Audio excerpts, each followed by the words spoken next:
I made a big mistake while skydiving. This jump probably should have never happened, but it did, and I just want to share with you how I think I messed up, what I could have done better, so that we can both learn from my mistake. Let's roll the footage and I'll talk you through it.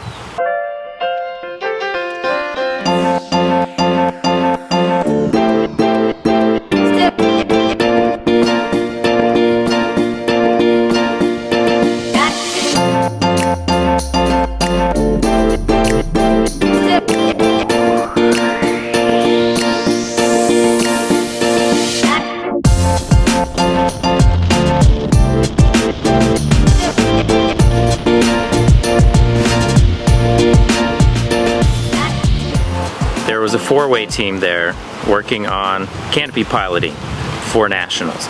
They're doing crew, canopy relative work. They fly and they're basically touching each other on the canopy. That sounds bad. But they do a high pull and they fly in formation, doing different formations. It's a competition.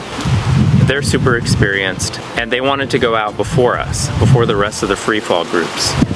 So that was error number one. I didn't ask why they wanted to do that, because they're a high pull. If you know an exit order, the high pulls always go last, after the wingsuiters, after the tandems, after the students, after the free flyers, after the belly flyers. So they wanted to go first. They're supposed to be getting out 2 miles from the drop zone, so they would have had enough space. So we're on jump run and I'm spotting.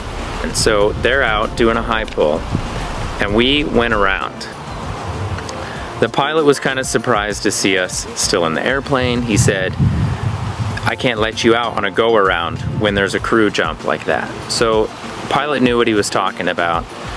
There was only really the one group, the three-way, and then a student doing a solo. So we pulled around and I could see him. I didn't know that you can't do a go around when there's a crew jump out, and there's really no hard and fast rules about it. That's one of the interesting things about the sport of skydiving. There are no set regulations other than what the FAA says you can and can't do regarding parachute operations. So the Skydiver Information Manual, the USPA Sim, says if you are going to do a free fall jump within 500 feet of someone under canopy, you need to clear that with them and plan it out beforehand. So we turned around. I can see these guys.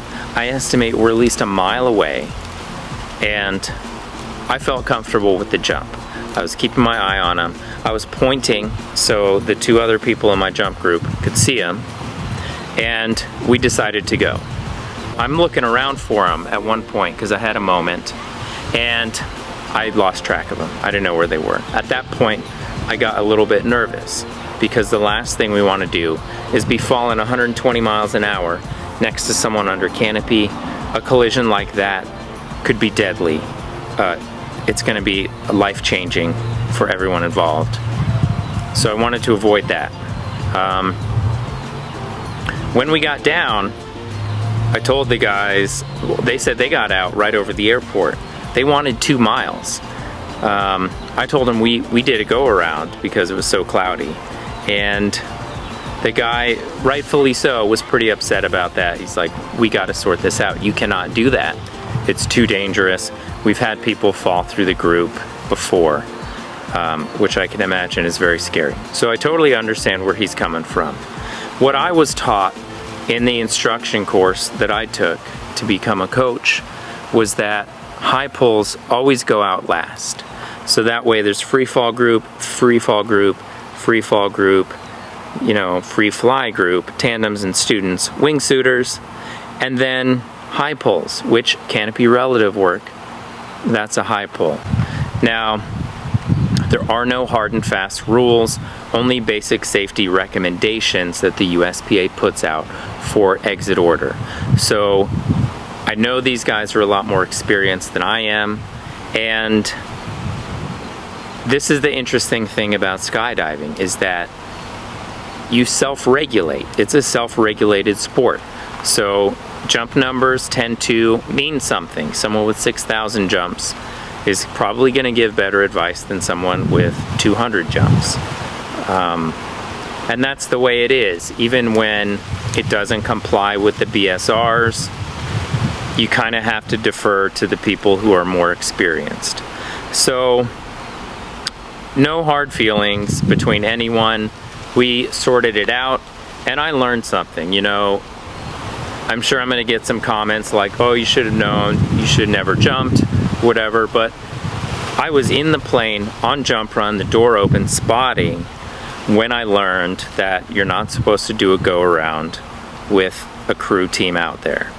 So it's real hard when things are happening that fast and you're prepping for the jump and you've got that sort of tunnel vision to make a decision. That's why you've got to plan your dive and then dive your plan, just like scuba diving, okay? You stick with your jump plan.